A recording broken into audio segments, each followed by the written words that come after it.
All right.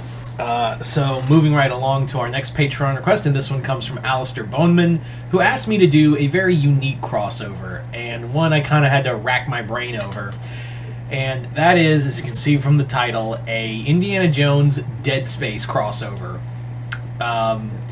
But before any of that, before we go into the actual story, as always, if you guys would like to have a Patreon request done, just hit the link below, head on over to my Patreon, where you guys can start sending me requests for videos to do here on YouTube. But other than that, I hope you all enjoyed this, and yeah, let's get started with the crossover. Now, I know what you're thinking. This does not make any sense. Well, hang on, because this will. Because in the extended lore, it is revealed that in Dead Space that the marker was said to be the marker was said to be the comet that it killed the dinosaurs.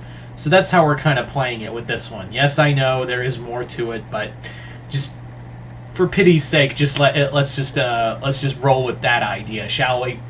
So for this, basically, is that Indiana is Indy's just at the college. He is teaching a class, and this is, I guess you could say, like, this is the time frame between the first and third movie, like this. And I know what you're thinking. What about Temple of Doom? Temple of Doom is a prequel. Is technically a prequel film. Yeah. Anyway, I'm gonna drink some water real quick. But yeah. So Indy gets a call from a friend of Marcus, and he actually says, like, Marcus recommended you because you have experience with unique objects. And the guy introduces himself as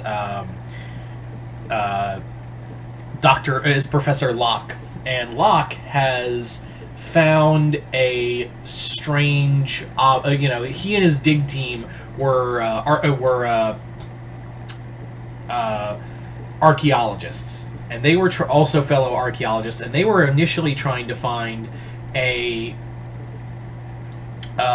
were following a pattern of a civilization.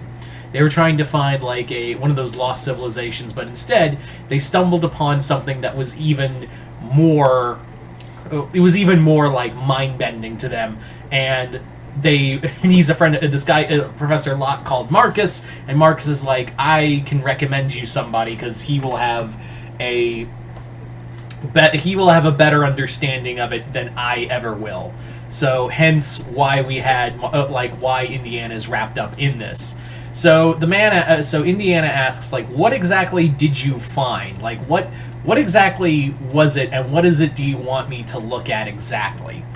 And Locke goes, it's better that I show you, because you come in person, because yeah, we believe this is going to change history forever. And they go to the spot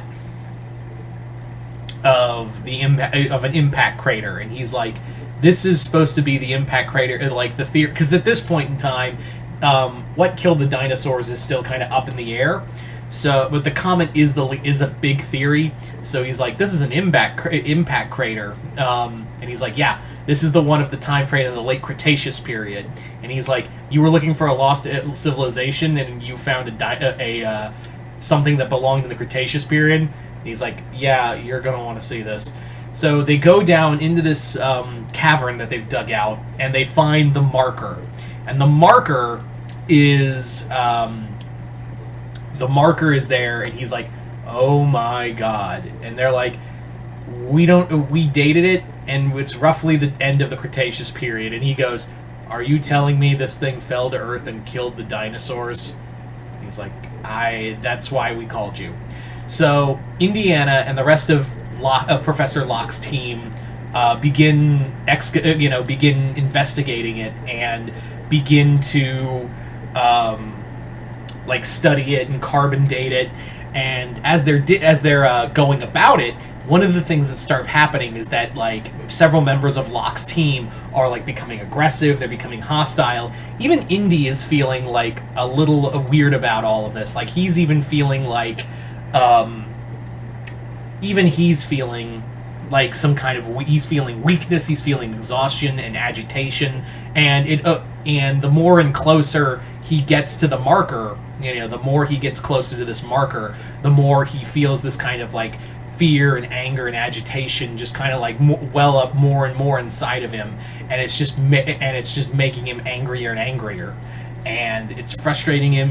But he leaves, and he's like, he steps away from the marker. Those kind of feelings leave, but some people just want to get closer to the artifact, and they're becoming more insane. And he's like, Indiana's like telling Professor Locke, like, I don't know what to tell you, but you need to leave this alone. And he's like, Dr. Jones, we are men of science, and you're gonna say be like some superstitious child and say that this is some kind of unknown effect. And he's like, the last time I ran into a relic of unknown origin, it melted a Nazi's face off. I'm telling you that this is we are in uncharted territory. I don't know what this is, and Locke is still trying to be like, we need to tell the world about this, this magnificent discovery. It could change the how we view everything, even like how we view God. And Indiana's like, no, I don't want to. This is becoming increasingly dangerous. Like, it's just becoming more increasingly dangerous, and it's almost like a Lovecraft. It's almost like that's the kind of angle I wanted to do with this, is that it's not so much Indiana Jones goes into space, it's more like kind of a Lovecraft story, where Indiana Jones is facing this kind of unknown force of cosmic horror. So anyway, back to the story, is that Indiana, as more like violence and suicides break out in the camp, it's becoming like a fever pitch, and Indiana sets out to he begins to set out to destroy set off charges to destroy the cavern and like bury the damn thing. He can't blow it up, it's too big, but he thinks he can bury it.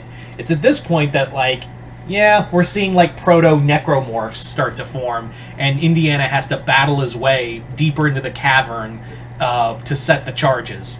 It's there that he sees Professor Locke, who's like praying to it, and he's like, it wants us to see, it wants us to change the world, and it's like, this is God, Dr. Jones, this is what godhood is like, and he's like, God can kiss my ass, and shoots the charges and blows it up. Indiana barely gets out of the cavern before it collapses, and he's just and he feels like that kind of, all those voices, all that stress in his head fade away. And by the end of it, Indiana's like, I don't know what was there, I don't know what I encountered, and I pray nothing, it's never found again, and I hope mankind will never encounter the horrors I had. And he just kind of he doesn't even tell Marcus. He's like, yeah, it was just it was just like the cavern was too weak and it was destroyed. He's like, and Marcus asks, what did you find there, Indy? And he goes, nightmares. That's what I found. So there you go, guys. That is pretty much out there, but I think I made it work. Like I said, I wanted to go for a cosmic horror vibe with this one, for this Indiana Jones Dead Space crossover. But you guys tell me in the comments below, what did you guys think of this? Like it, hate it, comment below, let me know. And once again, I'd like to thank Alistair Bowman for this Patreon request and continued patronage. Other than that, I'm Mr. Multiverse. I'll see you next time in the Multiverse.